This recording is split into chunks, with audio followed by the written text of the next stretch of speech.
team. I think Coach Cutliff does a good job, and they do a great job running the zone read and then different screens off of it. Both their backs are good players. Their quarterback that they have in running the offense, he's does a good job of basically managing that offense. I think he's a really good runner. He rotated in quite a bit last year. If you go back even to the bowl game, he played quite a bit. They got a good slot receiver, so it'll be a good challenge for us. How is he different from Boone? I think Boone might have been a little more athletic, but he's a hard guy to tackle, and he plays hard. Mm-hmm. I mean, when you watch him, that's the thing. He really, truly plays hard. And you watch him and you respect how he plays. Mm-hmm. I mean, he gets every inch out of his ability. There's no question. And, it looks to me, and I don't know, but it looks to me like he's a winner. Just a competitive, good football player. He's one of those guys that if he wasn't playing quarterback, you'd find another position for him, I think, because he plays so hard. Mm-hmm. Doesn't seem like there's much drop off because he's a redshirt junior. And Yeah, like I believe that. And like I said, you go back to last year and he played quite a bit. He played in the Belk Bowl quite a bit. So he's definitely a guy that's got experience. It's not like you're getting your run-of-the-mill second-team guy. You know what I mean? He's had game experience. Were you happy with the way your line stepped up on Saturday? Yeah, we did some good things. I thought AD played good. I thought Ty played good. I thought Daryl Render played well. All the ends, playing against an offense like that, you got to play discipline, and they played discipline. That was really the tale of two halves. We played really well in that first half, and I thought in the second half we really, there were some things on tape that we definitely could correct, which it's good to win, and it's good to know that you can grow quite a bit, because we can grow quite a bit. Do you think that was a case of the score was what it was at halftime? The guys sort of let up a little bit in the second half. No, I think it's just a lack of execution. You saw in the first half we played with really good eyes. We played, and you guys have heard me say this since the beginning of training camp, but we really were relentless. And if you watch, we really leveraged the ball. And in the second half, there were some mistakes with our eyes. I don't think guys were playing any less hard, so to speak, but maybe less disciplined. Connected at all, you used more reserves or more of the second team guys in the second half. Did you see a separation there between maybe first team, second team? Or? Again, I know this sounds cliche, but really and truly, especially in the third quarter where we had those two drives, it wasn't the guys on the field, it was the execution. Does that make sense? It wasn't, nothing was because we were out-talented. It was because of a lack of execution.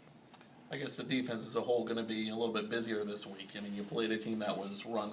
This team, obviously, a little more conventional. Yeah, they're very balanced now, and it couldn't be any different. It's night and day different from what we played last week. But that's college football.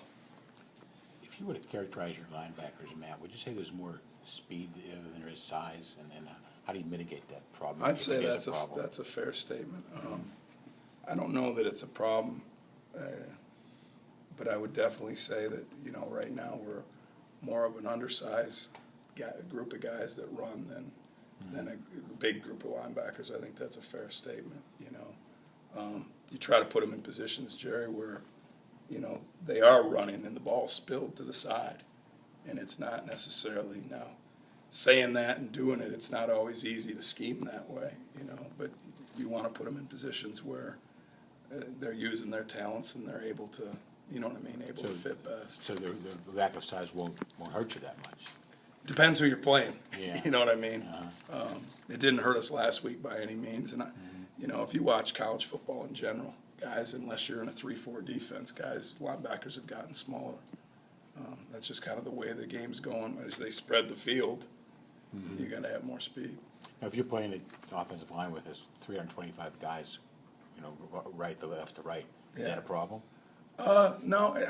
Again, it's football today. You know what I mean? You got to be able to run, and that's where having big defensive tackles come into play. And you have two of those. Because the better your tackles are, the more those guys can scrape and run, because those tackles end up eating too.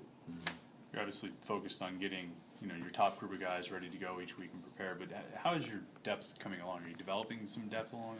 Yeah, and we're playing a lot of kids, and got a lot of young kids that are playing.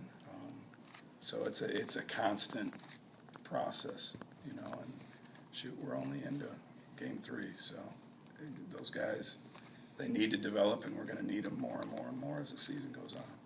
I know it's only 2 games, but you've got 1 turnover in 2 games. What do you put as a focus as trying to get more turnovers, or is it even a concern at this point? No, I mean, you're always trying to emphasize turnovers, and really and truly, I think hats to the ball. If you really study turnovers, the more hats you have to the football, the more likely you're to get a turnover. And certainly that's the bottom line.